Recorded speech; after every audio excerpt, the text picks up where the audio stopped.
इसके बाद दोस्तों हम बात करते हैं गुप्त काल की विज्ञान और तकनीकी के बारे में, साइंस एंड टेक के बारे में बात करती। आज का साइंस एंड टेक कैसा है और गुप्त काल का साइंस एंड टेक कैसा था, इसके बारे में दोस्तों बात करते, कंपेयर करते आज के साइंस एंड टेक से और गुप्त काल के साइंस एंड टेक, देखते हैं कौन सा साइंस एंड टेक आगे निकलता है।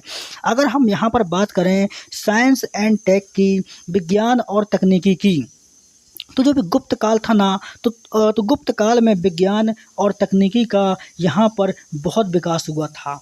और अगर हम विज्ञान की बात करें तो यहाँ पर विज्ञान के क्षेत्र में जो सबसे अधिक विकास हुआ है वो ज्योतिष और गणित का हुआ है दोस्तों। ज्योतिष और गणित का जो विकास हुआ है ना, वो गुप्त काल में सबसे अधिक हुआ है। ज्योतिष और गणित के क्षेत्र में गुप्त काल में सबसे ज़्यादा विकास हुआ है। और यहाँ पर गणित के क्षेत्र में यहाँ पर आर्यभट्ट आते हैं, और जो ज्योतिष के क्षेत्र में यहाँ पर बराहमिहिर आते हैं।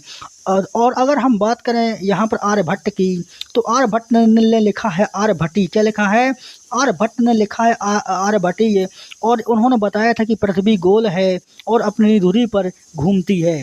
तो यहाँ पर आर्यभट्ट की किताब का नाम है आर्यभट्टी, और उन्होंने बताया था कि पृथ्वी गोल है और अपनी धुरी पर घूमती है। सबसे पे दोस्तों गुप्त काल की बात है ये, मतलब गुप्त काल में आर्यभट्ट ने यह बता दिया था कि पृथ्वी गोल है और वे अपनी धुरी पर घूमती है। आज वैज्ञानिक उसी खोज रहे हैं, मतलब कि इसीलिए भारत को विश्व गुरु कहा जाता है कि जो चीज़ आज विश्व खोज रहा है ना, उसको भारत ने पहले खोज लिया है। बात यह है कि दोस्तों भारत को वैसा बैकग्राउंड नहीं मिला है, हमारे वैज्ञानिकों को वैसा प्लेटफॉर्म नहीं मिला है कि जिसके माध्यम से वो दुनिया के सामने प्रकट कर सकें, सामने कभी नहीं लाया गया है। इसीलिए आज जो है भारत को बोलते हैं कि यहाँ पर कुछ नहीं हुआ है। लेकिन मेरे हिसाब से भारत इसीलिए विश्व गुरु कहलाता है क्योंकि यहाँ पर जो विश्व आज खोज रहा है वो हमारे भारतों के वैज्ञानिकों ने सबसे पहले उसको खोज लिया है। और वहीं पर अगर हम दोस्तों बात करें बराहमिहिर की, और सबसे पहले इन्होंने बताया था पृथ्वी गोल है। दोस्तों क्या है कि सबसे पहले आर्यभट्ट ने बताया था कि पृथ्वी गोल है और पृथ्वी अपनी धुरी पर घूमती है और पृथ्वी गोल है, इसको सबसे पहले आर्यभट्ट ने बताया था। इसके बाद हम बात करते हैं ज्योतिष के क्षेत्र में बराहमिहिर की। अगर हम बराहमिहिर की बात करें तो जो बराहमिहिर ने यहाँ पर रचनाएँ किया है वो तो ज्योतिष के क्षेत्र में किया है। बराहमिहिर की जितनी भी रचनाएँ आपको मिलेंगी वो पूरी ज्योतिष क्षेत्र में मिलेगी। मतलब बराहमिहिर ने ज्योतिष के क्षेत्र में कार्य किया है।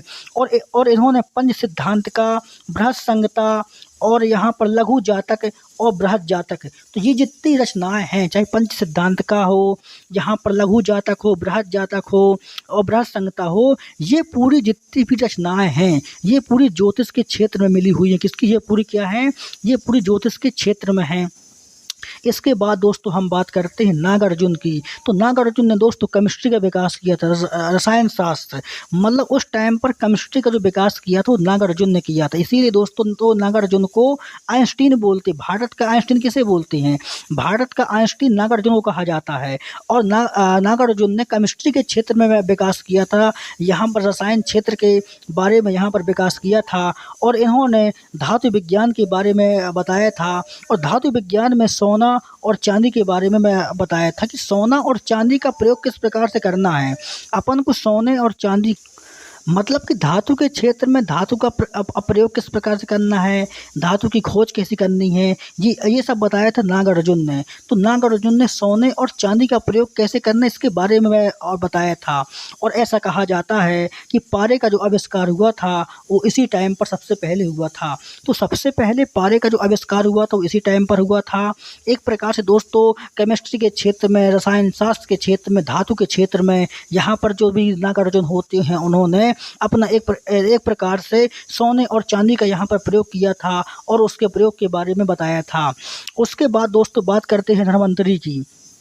तो यहाँ पर जो भी धन्वंतरी होते हैं तो उन्होंने आयुर्वेद के क्षेत्र में अपना योगदान दिया था। इन्होंने आयुर्वेद के क्षेत्र में अपना एक प्रकार से सिद्धांत दिया था। और ये चंद्रगुप्त विक्रमादित्य के नवरत्नों में शामिल होते हैं और इन्हीं के दरबार में रहा करते थे। इसीलिए यहाँ पर गुप्त काल को स्वर्ण काल कहा जाता है।